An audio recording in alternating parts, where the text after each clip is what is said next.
Live, local. This is Fox 12 Now. Hello, everyone. This is Fox 12 Now. I'm Greg Nibbler. As always, we appreciate you joining us wherever you're watching. We thank you for doing so. But don't forget to get the Fox 12 Oregon app. On whatever platform you're on, that is a great way to watch this show live. And, of course, all of our segments afterward underneath that tab. And we cover a wide range of topics here on this show, as you probably know if you've seen us before. But let me tell you, this topic today, it involves not only dinosaurs, it involves Lego, and it involves OMSI, and so much more. I mean, all three of those things alone, that's already knocking it out of the park. But also, we have the person behind the new exhibit that's going to be showing up at OMSI, debuting on March 15th, Jurassic World by Brickman. And we've got Brickman here joining us right now. Hello, it is so good to have you here on the show. And there's, for anybody just joining in with all the things I just threw out there, we're going to explain what that is here in just a little bit. But it is really nice to have you here. And from what I understand, I believe you're in Australia. Is that right? I am indeed. Please don't hold that against me. But that was the most generous introduction I've ever had. So I really appreciate that. Thank you very much. Oh, absolutely. Well, I mean, seriously, all those things together, I mean, separate, I love all of them. But then combined together, I mean, it's just amazing. And, to give everybody some backstory, just in case they may not know, can you just tell us about your journey into Lego and how you got started in all of this to begin with? Yeah, I'm one of 20 Lego certified professionals. That's people that whose job it is to make amazing things out of Lego. So pretty much every child's dream, every little boy and girl sort of wants to take my job at some point in time. So I do have that as a bit of a problem. But essentially, I got my first Lego set when I was 3 from my grandmother, very similar to everybody else.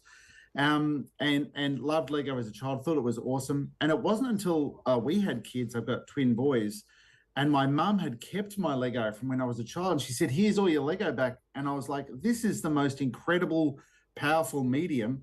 And basically started tinkering with it and then started making crazy things and big things like life-size dinosaurs out of Lego. And it turned into a career. So very lucky. That's incredible. So you were doing this at home. You're making giant things just on your own. How do you go, though, from doing that? There's a lot of us that will take around with Legos still, but go from that to being the pro. What's the process like? And again, since you did say other people are trying to take your job, I don't want to give away too much. But no, it's fine. I'm going to retire at some point, so someone can have the mantle for sure, 100%. Look, it's one of those things where the Lego group, I don't work for Lego. I'm an independent person that do what I do, and they're always looking for people that are doing interesting and unusual things with Lego bricks. And so the humble Lego brick that we all play with at home isn't designed to make 3-ton giant dinosaurs. So when you have people that are willing to do crazy things with Lego bricks, like what we have at home, they're interested. So we kind of got together and started doing a few things, and now it's pretty crazy. And tell us about this exhibit in particular. It's going to be here at OMSI here in Portland. I believe making its American debut here in North. It is? Yeah, so that's huge. Yeah, sure. Yeah, it sure is. So if you can visualize this, we all know what a shipping container looks like, the big things that travel everywhere. I want you to imagine 10 of those full of Lego, because that's what's landed in Portland Harbour. So thank the good hope of the ship workers have treated us very kindly as we set it up over the next 2 weeks before opening. But basically, life-size dinosaurs made out of millions and millions of Lego bricks. A funny story, if I can share with you. We have a life-size T-Rex, of course, the one that everybody knows. Everybody knows what a Tyrannosaurus Rex is. And I was putting the teeth in, and the teeth, as you can imagine, they're enormous. And I turned around really quickly, and the teeth cut me on the forehead here, and I had to get 3 stitches on my head. And so I had to go to hospital to get the stitches, and the doctor said, how did you get that? And I said, would you believe a giant Lego Tyrannosaurus Rex bit me in the forehead here. He looked at me very strangely, but that's the kind of size and scale which we're talking about. and there's so many of these that are going to be there too. So tell us about this exhibit, and just coming up with the creation. I mean, you mentioned it's millions and millions of Legos that are in this. So how do you build that and then ship it? Do they ship like fully made? Do you have to reconstruct them? How does that work? Yeah, no, awesome question. So it's about 6 million Lego bricks, which we've assembled these dinosaurs. Now, obviously, they're designed to travel because, doors to OMSI, for example, are only so big, you can't just walk a T-Rex all the way through the front door. So they break down into smaller sections and things like that. So pretty much designed for transport. But I think the interesting thing about this exhibition is not only have we made all these crazy things, nearly, over 10,000 hours worth of work has gone into the exhibition, but there's a couple of million bricks worth of activities for people to do to make their own dinosaurs, and we've got some challenges that people get to do themselves. So it's not only amazing to look at, but there's a lot to do too. Yeah, there's that interactivity part of it. With I was noticing that in just some of the images that we had. Just how kids or adult kids can interact with them as well, and have that part of it. So when you're going into the planning phase for that, I imagine, was that something that was really key to you, was to have that part where it's not just seeing the amazing artwork of the dinosaurs themselves, but that interactivity? Yeah, definitely. We've got a large number of touring exhibitions around the world, and it's always the thing. It's great to see stuff and be inspired, and it's aspirational to see these cool, amazing things. But imagine how torturous it would be if you went to a Lego exhibition and you couldn't play and you couldn't touch Lego. So, of course, we want to include all of that as well. And we've got some really interesting things for people to do. For example's sake, some of these models are hundreds of thousands, if not millions of bricks in the individual models. So we get people to help us build those as well. We have these huge, big mystery mosaics where people put hundreds of thousands of Lego bricks down with us. So yeah, there's a lot to do for sure. Oh yeah, and again, showcasing that interactivity right there. I mean, being able to be in the Jeep. So let me ask you this: did you come up with this idea for the dinosaurs? Yeah, I did. So I sat down. It's funny. This is where kids are just awesome. So I sat down with the kids and I said, what would be the coolest thing ever you can imagine out of Lego? And you hit the nail on the head. They said, Dad, dinosaurs. So, of course, what are the most popular and awesome dinosaurs in the world? Well, Jurassic World, of course, short of making Jeff Goldblum out of Lego, these are probably the most exciting things you could make. So, yeah, it was a pretty easy choice, to be honest. I mean, yeah, that you're right. I mean, what is cooler than that? There's few things that can match up with dinosaurs made out of Lego.